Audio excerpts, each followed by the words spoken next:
We over sentimentalise home. When my aunts left Ireland, there was no option. They left, and the sense was, well, they're never going to come back.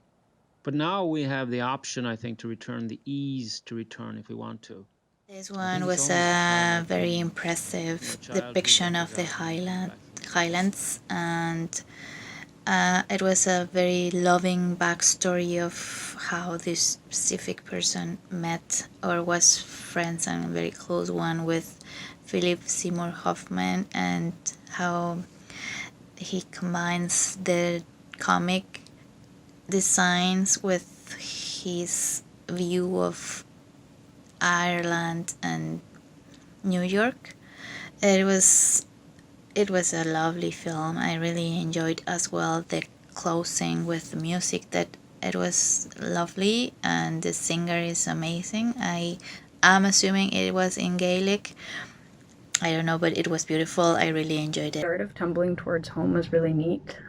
Grassy hills and mossy buildings. I felt a draw to the rusty old street signs and lush horizons. I really like the metaphors at work here too. Malcolm found space from his mother and from his motherland in New York, and that clarity brought him back to his roots. So he kind of went away to come back full circle. I thought it was really interesting to dissect his healing process with him, and it was complete with home videos and fun cartoons.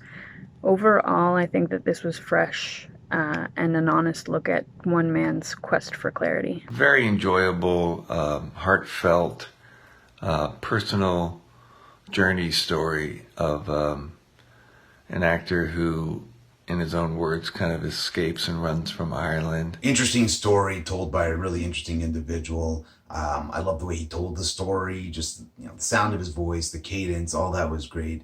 And the filmmakers did a great job of piecing together all this footage. You've got some old vintage looking footage, some more modern stuff. I thought the animation was a nice touch. Good way to, show something visually interesting that pairs up with the story. I just thought it was all together done really well and absolutely worth checking out. I love this documentary.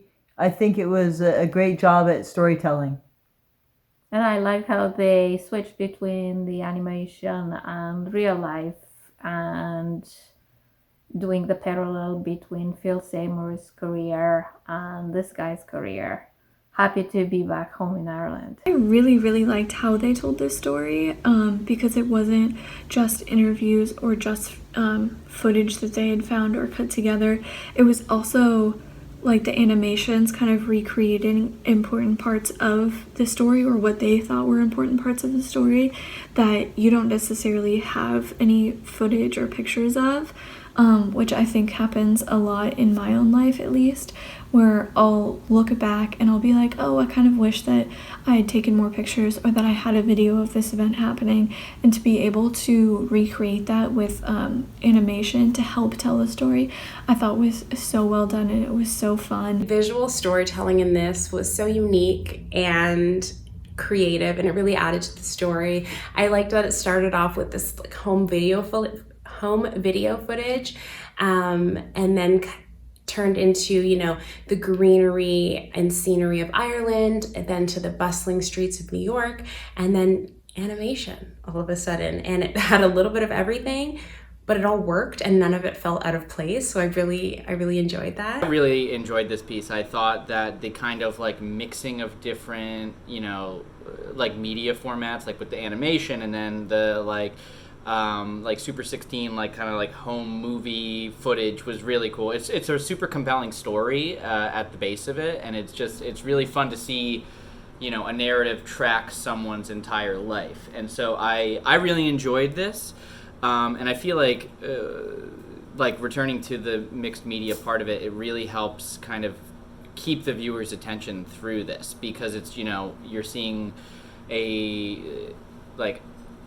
just so many different formats. I really dug it. It was very lively, and it was a really interesting voice, and I hope that the filmmakers continue.